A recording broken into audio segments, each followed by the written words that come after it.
அனைவருக்கும் வணக்கம். இன்னைக்கு நம்ம வீடியோல என்ன பார்க்க போறோம் அப்படின்னா, கருவாட்டு குழம்பு எப்படி வைக்கிறதாங்க நம்ம பார்க்க போறோம். நம்ம நார்மல் கருவாட்டு குழம்பு வைக்கிறத விட, இந்த மாரி நீங்க வச்சு பாருங்களேன், டேஸ்ட்டு சும்மா அட்டகாசமா இருக்குங்க.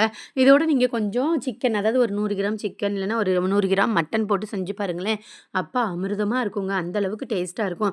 நானு வீட்ல இந்த குழம்பு எப்போதும் செய்யும்போது பார்த்தீங்க அப்படின்னா, எனக்கு எங்க ஊர்ல போடுற அந்த படையலுக்கு சாமிக்கு படையல் போடுவாங்க இல்லங்க, அந்த ஞாபகம் தாங்க வரும். ஏன்னா, எங்க ஊர் சைடு பார்த்தீங்க அப்படின்னா, காவல் தெய்வமா இருக்கக்கூடிய ஆ முனியசாமி, கருப்பசாமிக்கெல்லாம் இந்த மாரி தான் படையல் போடுவாங்கங்க. அப்போ வந்து கருவாடு, அ சிக்கனு, மட்டனு எல்லாம் முட்டை, காய்கறி எல்லாம் ஒண்ணா போட்டு, அந்த பச்சரிசி பொங்கலோட வச்சு நம்ம சாப்பிடும்போது பார்த்தீங்கன்னா, அப்பா! அப்படி ஒரு டேஸ்ட்டா இருக்குங்க. தண்ணியா தான் வைப்பாங்க. ஆனாலுமே அப்படி ஒரு டேஸ்ட்டா இருக்கும். இந்த கருவாட்டு குழம்பு வைக்கிறதுக்கு உங்ககிட்ட என்ன கருவாடு இருக்கோ அத எடுத்துக்கோங்கங்க. எடுத்து நல்ல தண்ணி இல்லன்னா சுடு தண்ணீல ஊத்தி, பச்சை தண்ணி இல்லன்னா சுடு தண்ணீல ஊத்தி, ஒரு 1/4 மணி நேரம் ஊற வச்சுருங்க. அது நல்லா ஊறுனதுக்கு அப்புறமா கழுவி வாஷ் பண்ணி வச்சுருங்க. திரும்ப பச்சை தண்ணி ஊத்தி நல்லா வாஷ் பண்ணி வச்சுருங்கங்க. வாஷ் பண்ணி வச்சுட்டு, இதுக்கு தேவையான காய்கறி என்ன அப்படின்னா, வாழைக்கா, முருங்கக்கா, கத்தரிக்காய், உருளைக்கிழங்கு இருந்தா சேர்த்துக்கோங்க. என்கிட்ட இன்னைக்கு இல்ல. அதனால நான் உருளைக்கிழங்கு போடலைங்க.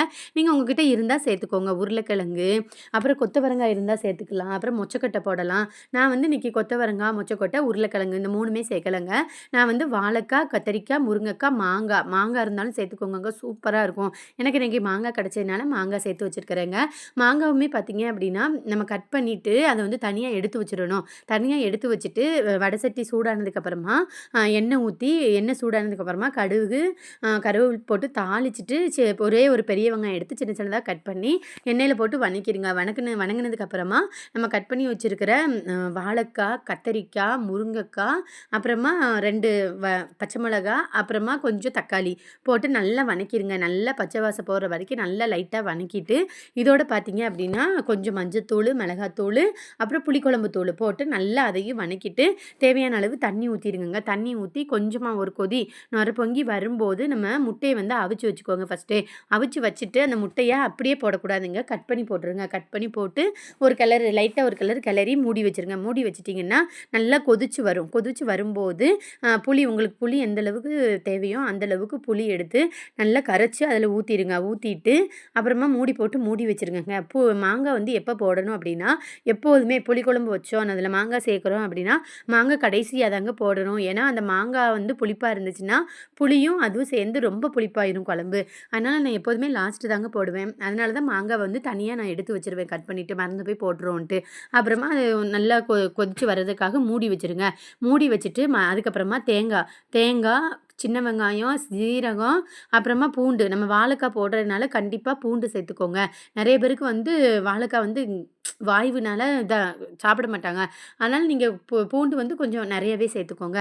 சேர்த்து நல்லா தண்ணி ஊத்தி நல்லா பேஸ்ட் மாரி அரைச்சுட்டு, இந்த புளிக்கரைசல் குழம்புல ஊத்தியிருக்கோம்லங்க, அது நல்லா கொதிச்சு வந்ததுக்கப்புறமா, இந்த நம்ம அரைச்சு வச்ச அந்த தேங்காவையும் கொட்டி நல்லா கிளறி விட்டுட்டு, இப்ப மாங்காய் சேர்த்துக்கோங்க. இப்ப மாங்காய் சேர்த்துட்டு, தேவையான அளவு உப்பு சேர்த்துருங்க. உப்பு சேர்த்துட்டு, நான் வந்து கடைசியா தாங்க சேர்த்தேன் மீன் குழம்புக்கு. டேஸ்ட் பார்த்துட்டு தான் சேர்த்தேன். எப்போதுமே நம்ம கருவாட்டு குழம்பு வைக்கிறோம் அப்படின்னா, அம் லாஸ்ட்டு தான் நம்ம பார்த்துட்டு தான் சேர்க்கணும். ஏன்னா நல்ல தண்ணீல வந்து கருவாட ஊற வச்சு நல்லா அலசிட்டோம்னா உப்பு இருக்காது. நீங்க அலசாம லைட்டா மட்டும் பச்சை தண்ணீல அலசி போட்டீங்கன்னா, கண்டிப்பா உப்பு இருக்கும். நான் வந்து சுடு தண்ணீல ஊற வச்சுட்டு பச்சை தண்ணீலயும் நல்லா அலசிட்டேன். அதனால டேஸ்ட் பார்க்கும்போது உப்பு இல்ல. அதனால நான் கடைசியா தாங்க உப்பு போட்டேன். அப்புறம் உப்பு போட்டுட்டு, மீன் எல்லாம் கருவாடெல்லாம் போட்டு நல்லா மூடி வச்சுருங்க. மூடி வச்சுட்டிங்கன்னா, இந்த மாரி நல்லா கொதிச்சு வந்துருங்க. கொதிச்சு வந்ததுக்கப்புறமா டேஸ்ட் பாருங்க. டேஸ்ட் பார்த்துட்டு, உங்களுக்கு உப்பு கம்மியா இருந்துச்சுன்னா, எச்சா போட்டுருங்க. எச்சா போட்டு ஒரு ஒரு கொதி வரவும் ஆஃப் பண்ணிருங்க. ஆஃப் பண்ணிட்டு, இந்த மாரி ஒயிட் ரைஸோட நீங்க இப்படி வச்சு சாப்பிட்டு பாருங்களேன். இங்க பாருங்க முட்டை, வாழைக்காய், அப்புறம் அதில உள்ள மாங்காய், அப்புறம் கொஞ்சம் கருவாடு வச்சு சாப்பிட்டு பாருங்களேன். அப்படி ஒரு டேஸ்ட்டா இருக்குங்க.